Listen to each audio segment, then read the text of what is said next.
el programa de hoy, Papa Francisco defiende el derecho a la objeción de conciencia de los profesionales de la salud. Según una encuesta del 2021, un poco más de la mitad de la población francesa ya no cree en Dios. Además, aseguran que la oración de muchos le arrancó a Dios el milagro de liberación de religiosa colombiana. Hola amigos, qué gusto que nos acompañen en una nueva edición de su programa de noticias con enfoque católico EWTN Noticias. Soy Eddie Rodríguez Morel. Empezamos la jornada informativa contándoles que el Papa Francisco defendió el derecho a la objeción de conciencia de los profesionales de la salud. Veamos los detalles de sus declaraciones. En un momento en que en numerosos países se pone en duda el derecho de médicos y en general de los profesionales de la salud a la objeción de conciencia en casos como el aborto o la eutanasia, el Papa Francisco realizó una contundente defensa de la objeción de conciencia, un derecho que nunca debe ser negociable. En un reciente discurso que pronunció en el Vaticano ante participantes en el Congreso de la Sociedad Italiana de Farmacéutica Hospitalaria, el Santo Padre recordó a los farmacéuticos que ellos están siempre al servicio de la vida humana. De igual forma, el pontífice los invitó a tener ese principio siempre muy presente, ya que el boticario utiliza sustancias medicinales que sin embargo pueden convertirse en venenos. Además, luego de enfatizar que de lo que se trata es ejercer una vigilancia constante para que el objetivo sea siempre la vida del paciente en su totalidad, destacó que dicho servicio a la vida humana puede requerir en algunos casos la objeción de conciencia, que no es deslealtad, sino que por el contrario es fidelidad a la profesión si está válidamente motivada. De esta forma, el obispo de Roma explicó que hoy en día está algo de moda pensar si estaría bien eliminar la objeción de conciencia, pero invitó a pensar en que esta es la intimidad ética de todo profesional de la salud, la cual nunca debe negociarse. En ese sentido, el Papa Francisco reiteró una vez más su rechazo al aborto y señaló que esta práctica se trata de un homicidio y que no es lícito hacerse cómplice. A continuación, una noticia bastante preocupante, y es que una reciente encuesta en Francia dio a conocer que el 51% de los franceses dice ya no creer en Dios. Recientemente, la encuestadora francesa IFOP dio a conocer los resultados de una investigación acerca de la relación de los franceses con la religión. Al respecto, de acuerdo a su reporte, en 2021 el 51% de las personas entrevistadas dijo ya no creer en Dios. De esa manera, el nuevo resultado contrasta con el de 1947, cuando el 66% de esta población se declaraba creyente, o con el 44% de ateos que se consideraban así en 2011.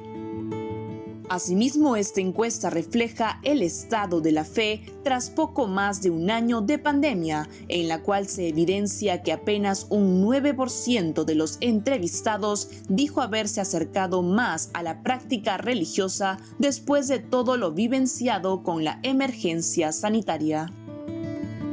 Por otro lado, el informe resalta también que el 21% de los franceses afirman que el incendio de la Catedral de Notre Dame despertó en ellos un sentimiento religioso. Además, en general, hasta un 68% de ellos considera que las religiones pueden ayudar a transmitir valores positivos a los jóvenes. Sin embargo, un 54% cree que todas las religiones son iguales. Es preciso mencionar que por edad, las personas más creyentes en Francia son las mayores de 65 años, seguidas de las de entre 18 y 34 años. Finalmente, sobre la percepción de los católicos franceses sobre el Papa Francisco, la encuesta revela que hay una división en torno al juicio que estos tienen sobre la defensa de los valores de la Iglesia Católica por parte del pontífice. Apenas un 41% piensa que el obispo de Roma defiende valores católicos bastante bien, el 44% ni bien ni mal y el 15% bastante mal. Y nos vamos hasta Chile, donde se encuentra nuestra corresponsal Giselle Vargas, que nos informará sobre la próxima peregrinación juvenil a Santa Teresa de los Andes. Te escuchamos, Giselle. Un gusto saludarles. Me encuentro en la parroquia Santa Ana, en la Vicaría Zona Centro, en un lugar especial donde fue bautizada el 15 de julio de 1900 Juana Enriqueta Josefina de los Sagrados Corazones Fernández Solar, nuestra querida Santa Teresa de los Andes. Y desde este lugar nos preparamos para lo que será la peregrinación juvenil al santuario donde descansan los restos de la Santa Carmelita. La tradicional peregrinación de 27 kilómetros reunió unos 60.000 peregrinos en 2018. En 2019 fue suspendida debido al estallido social, que comenzó un día antes de la actividad. En tanto, en 2020 la peregrinación se postergó debido al coronavirus y se realizó una transmisión online. Este año, de acuerdo al aforo permitido por las autoridades, habrá un máximo de 1.000 personas al interior del santuario de Santa Teresa de los Andes, mientras que el resto de los peregrinos deberá seguir las transmisiones desde las redes sociales de la Vicaría de la Esperanza Joven de la Arquidiócesis de Santiago. Y la diócesis de Villarrica se llena de gozo porque además de vivir un intenso tiempo de oración junto al Santo Rosario, se aproxima al 42º Congreso Mariano. El apostolado mariano de la diócesis de Villarrica es el encargado de organizar el congreso que lleva por lema Contigo, Madre, oramos por Chile. La actividad nace en 1979, cuando el hermano Onofre Reichard y el obispo de ese entonces, Monseñor Guillermo Hart, alentaron la formación de los grupos del Rosario y también su posterior encuentro anual, con la intención de motivar la oración por las vocaciones sacerdotales y religiosas. Durante la jornada, los fieles decretarán el triunfo del Corazón Inmaculado de María y el reinado del Corazón de Cristo sobre el país y el mundo a través de una consagración especial. Y a continuación revisaremos imágenes de la peregrinación de Nuestra Señora del Rosario de Fátima, que se encuentra en el norte del país. Las comunidades de la diócesis de Iquique viven con intensa fe y alegría la visita de la Madre llegada desde Portugal al país en septiembre de 2019. Desde entonces, la Virgen de Fátima ha recorrido distintas ciudades para derramar su gracia, fortalecer la fe del pueblo de Dios y dar consuelo ante tanta necesidad. Y desde el lugar donde fueron bautizados Santa Teresa de los Andes, la beata Laura Vicuña y el siervo de Dios Esteban Gumucio, nos despedimos agradecidos de la acogida de la parroquia Santa Ana. Informó para EWTN Noticias Giselle Vargas Noguera. Gracias, Giselle. Por otro lado, en la siguiente nota, una religiosa agradeció la reciente liberación de la hermana Gloria Cecilia Narváez y aseguró que la oración de muchos le arrancó a Dios este milagro. Una religiosa de la congregación de la hermana Gloria Cecilia Narváez, liberada recientemente tras 4 años de secuestro a manos de terroristas musulmanes, agradeció todas las oraciones con las que, según dijo, le arrancaron el milagro al Señor. El mensaje fue recientemente difundido por la Fundación Pontificia Ayuda a la Iglesia Necesitada, en el que la hermana Carmen Isabel Valencia Cabrera, provincial de las religiosas franciscanas de María Inmaculada de la provincia Nuestra Señora de la Merced en Colombia, aseguró su gratitud y agradecimiento a todos los que rezaron por la liberación de la religiosa colombiana. Además, aseguró que jamás perdieron la esperanza de tenerla de vuelta. Como se recuerda, la hermana Gloria Cecilia Narváez fue secuestrada a los 55 años el 7 de febrero de 2017 por el Frente de Apoyo para el Islam y los Musulmanes, una rama de Al-Qaeda con sede en Mali. Finalmente fue liberada el pasado 9 de octubre. Al día siguiente, la religiosa se encontró con el Papa Francisco en el Vaticano y recibió su bendición antes de una misa en la Basílica de San Pedro que dio inicio a un proceso sinodal mundial.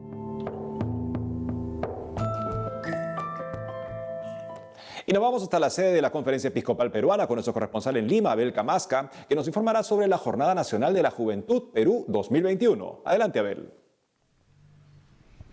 Hola amigos, ¿cómo están? En esta ocasión me encuentro en las inmediaciones de la Conferencia Episcopal Peruana, justamente porque hace poco se anunció la Jornada Nacional de la Juventud 2021. Con el lema Joven, levántate, tú eres profeta del Bicentenario, la Comisión Episcopal para Jóvenes y Laicos dio a conocer que la primera Jornada Nacional de la Juventud se llevará a cabo del 19 al 21 de noviembre, con el propósito de reflexionar y reconocer la importancia de los jóvenes del país a la luz del Bicentenario de la Independencia del Perú. En este contexto se presentó oficialmente el logo de la Jornada Nacional, en el que se ven las letras JNJ de manera colorida y con símbolos de las culturas milenarias del Perú. Asimismo, en el himno y la oración del evento, se invoca al Señor de los Milagros, la Virgen María y Santa Rosa de Lima, para que por favor nos ayuden a construir una mejor nación. Y dentro de estas actividades también se dio a conocer a la mascota de la Jornada Nacional de la Juventud. Su nombre es Cari y es una risueña osa de anteojos que forma parte de la fauna silvestre de las zonas andinas de nuestro país y que se encuentra en estado de conservación. Junto con el lanzamiento de la mascota oficial de la Jornada Nacional de la Juventud Perú 2021, se publicaron los stickers oficiales como parte de las dinámicas que se vienen promoviendo en los grupos juveniles durante este tiempo. Y en otros ámbitos les comento que los salesianos e hijas de María Auxiliadora cumplieron 130 años de presencia en el país. Con motivo de esta gran fiesta, la Basílica de María Auxiliadora de Lima acogió a la familia salesiana en un ambiente de oración. La Santa Misa fue presidida por el padre Hugo Orozco, consejero regional salesiano de Interamérica, acompañado por el padre Manuel Cayo, inspector de los salesianos en el Perú. Durante su homilía, el padre Orozco dio gracias al Señor por haber suscitado en la persona de San Juan Bosco un padre, un maestro y un amigo que enseña a mirar a los jóvenes como los mira Dios.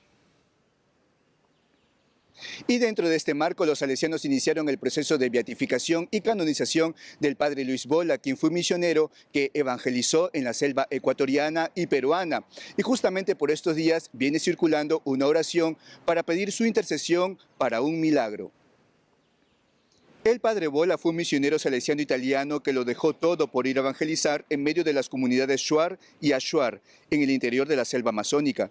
Tuvo una vida de constantes sacrificios y con su ejemplo de vida cristiana logró que muchos nativos se convirtieran al catolicismo e incluso ayudó a que de allí surgieran diáconos permanentes, los cuales siguen en aumento hasta el día de hoy. Yo personalmente conocí al padre Luis Bola en vida y cada vez que hablábamos con él, pues él manifestaba esa pasión por evangelizar en la selva y que la gente conociera la vida de los sacramentos. Con esta información hemos llegado al final de este reporte. Los dejo en compañía de Eddie Rodríguez Morel. Adelante, estudios. Amigos, tenemos que ir a una pausa, pero al regresar, Alejandro Bermúdez nos brindará un interesante análisis sobre un proyecto de ley que busca obligar a los sacerdotes en Francia a violar el secreto de confesión. Ya retornamos con más noticias con Enfoque Católico.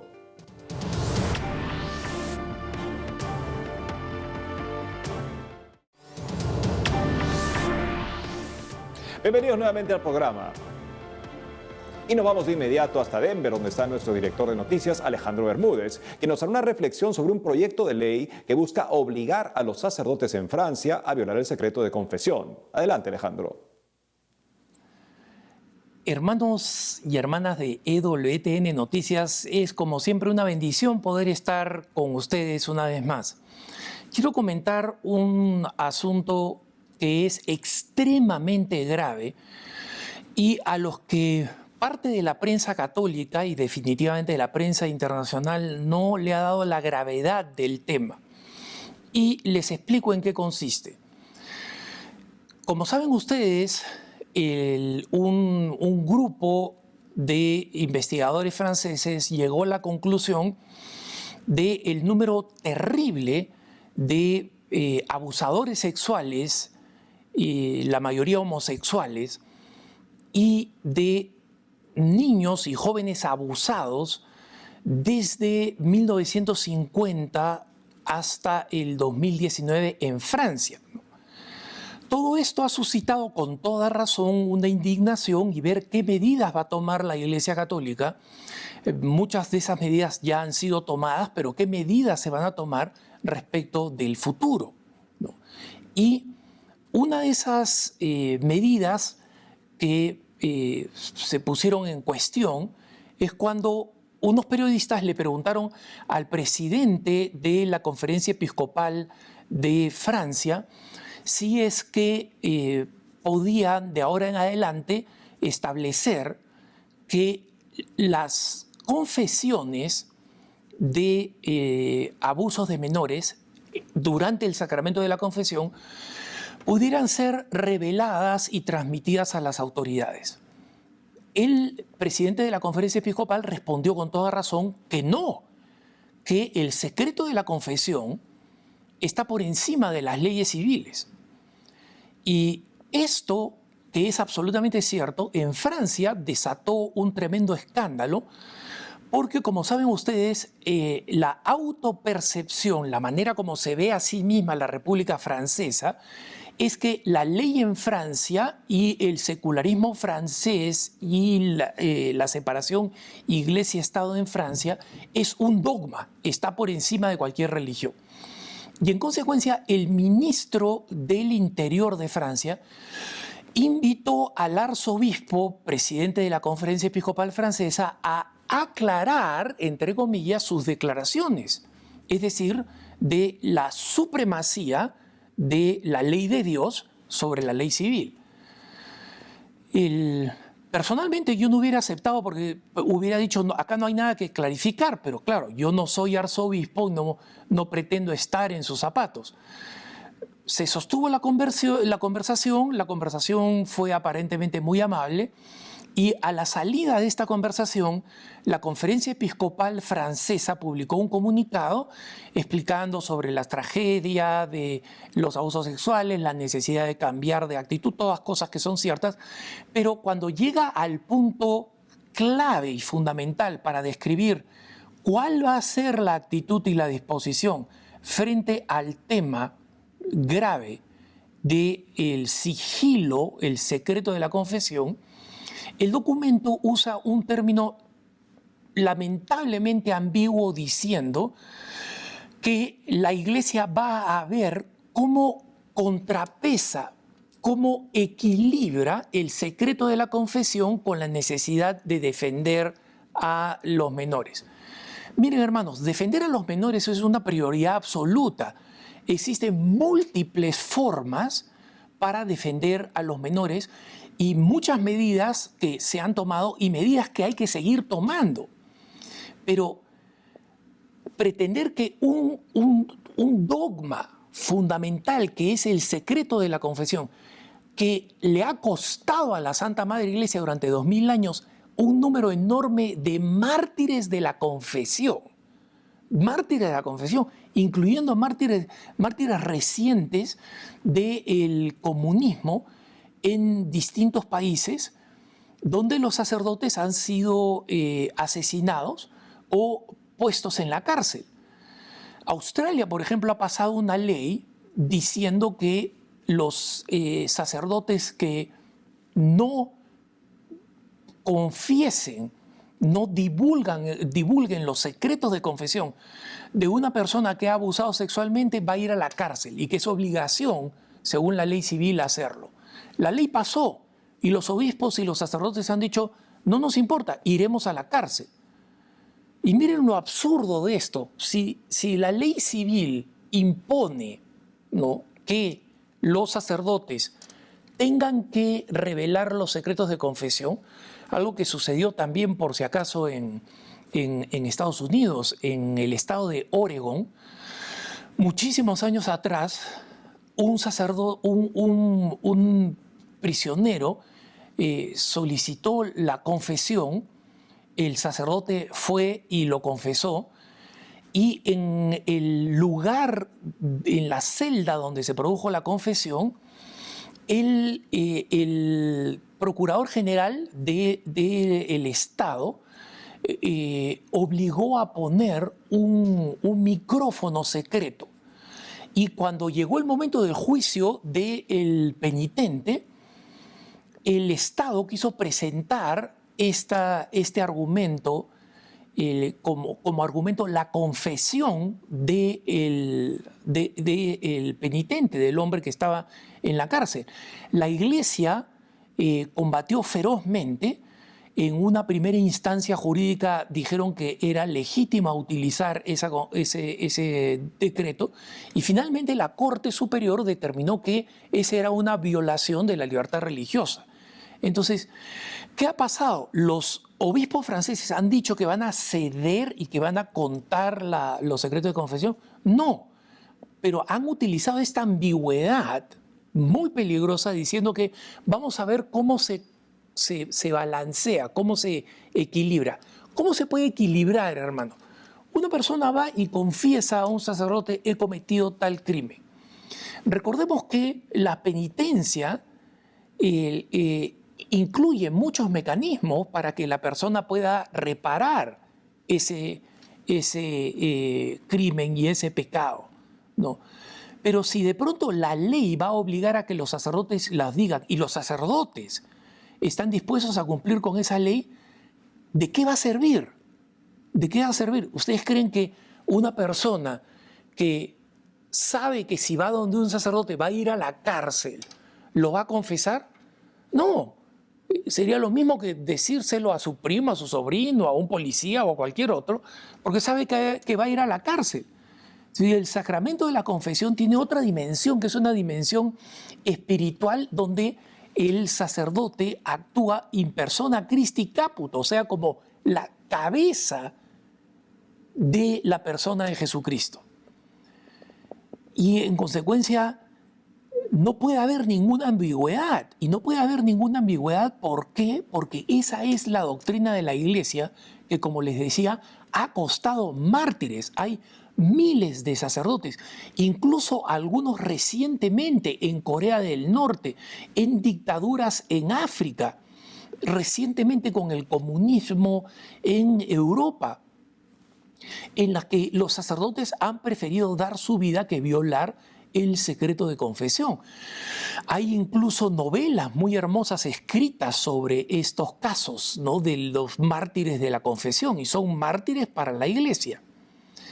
Y la razón por la que no puede haber ambigüedad es por lo que está pasando en este momento, hermanos. Ya la prensa internacional acaba de publicar en estos días que la Iglesia en Francia ha aceptado que la ley civil esté por encima del sigilo de la confesión. Eso no es lo que han dicho los obispos, pero lamentablemente cuando dieron un paso atrás y han creado esta situación ambigua, esa es la percepción. La percepción es que si un pecador de cualquier cosa no puede confiar en un sacerdote en Francia, entonces es el fin del sacramento de la confesión. Porque hay muchas otras cosas que podrían caer en el ámbito criminal.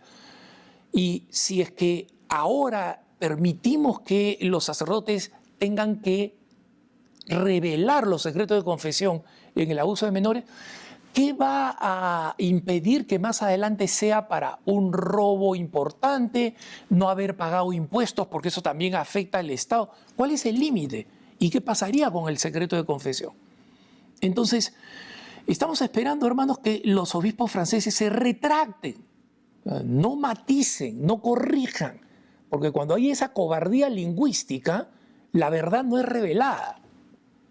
Los obispos tienen que reafirmar que diga lo que diga el Estado francés, el secreto de confesión está por encima de cualquier ley humana, cualquiera. En Francia, en la Sharia, en Arabia Saudita, en cualquiera de nuestros países latinoamericanos. Y como siempre, este va a ser un tema de escándalo. Va a ser un tema de escándalo. Ya lo decía la penitenciaría apostólica de la Santa Sede cuando decía: cada vez la gente entiende y cree menos en el valor del sigilo y del secreto de confesión y del sacramento de confesión en particular. Pero eso no cambia nada. Eso no cambia nada. Que la gente entienda menos, es parte del misterio creciente de lo que tenemos que sobrellevar como católicos. Porque lo que ate el sacerdote en la tierra va a ser atado en el cielo, y solo en el cielo, no por los gobiernos y mucho menos por el gobierno francés. Como siempre, los dejo en compañía de la mejor información católica, EWTN Noticias. Gracias, Alejandro. Y es todo por hoy, amigos. Gracias a ustedes por haber estado con nosotros. No dejen de seguirnos en las redes sociales y de lunes a viernes a las 12 del mediodía hora de Miami por Radio Católica Mundial en su programa Más que Noticias. Hasta entonces.